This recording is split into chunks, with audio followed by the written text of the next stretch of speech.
Hello viewers, আসসালামু আলাইকুম। তো যেখান পেজ এবং ইউটিউব চ্যানেল থেকে সবাইকে মোস্ট ওয়েলকাম। আজকে চতুর্থবারের মতো আমার ড্রাগন গাছে ড্রাগন ফল ধরেছে, ফল ধরে পেকে গেছে। এটাই আপনাদের সাথে দেখাবো। আর আমাদের ওয়েদারটা তেমন ভালো না বাংলাদেশের সব এলাকাতে আমার মনে হয়, কারণ অতিরিক্ত বৃষ্টি হচ্ছে।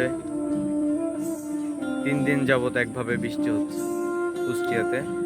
আপনাদের ওইদিকে কি অবস্থা অবশ্যই কমেন্টে জানাবেন। এটা হলো আমার মূলত ড্রাগন গাছ।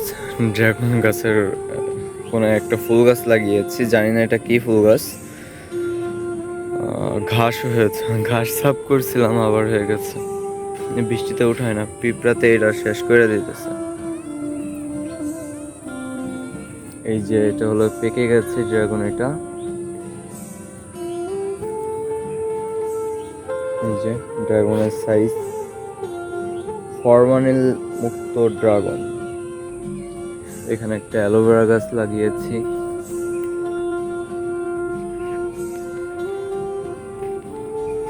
আর এখানে 3টা টব ছিল, 3টা টব নিচে নিয়ে নিয়েছি।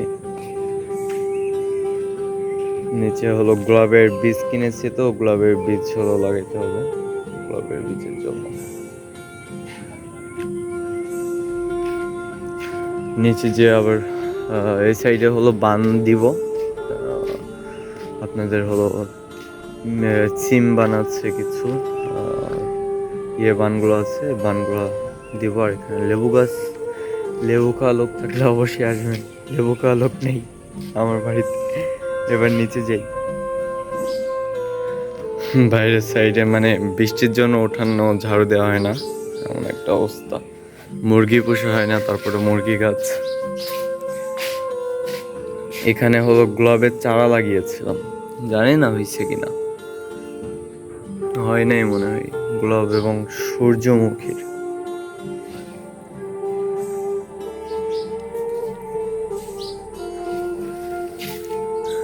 সাইড দিয়ে সব জঙ্গল বেড়ে গেছে, সাফ করতে হবে।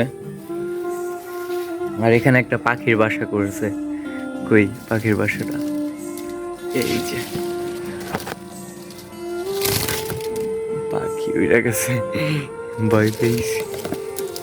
দেখি বাচ্চা দিচ্ছে নাকি। এখানে একটা পাখির বাসা আছে।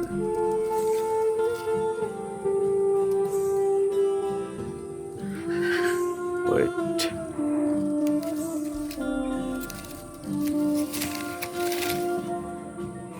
কি ছোট ছোট বাচ্চা, ধুয়ে দি।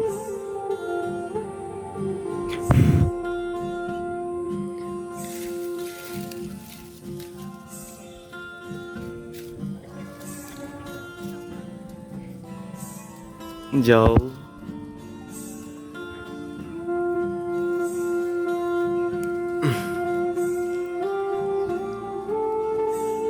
ওকে, লিচু গাছের ভিতরে পাখির বাসা। ওয়াও।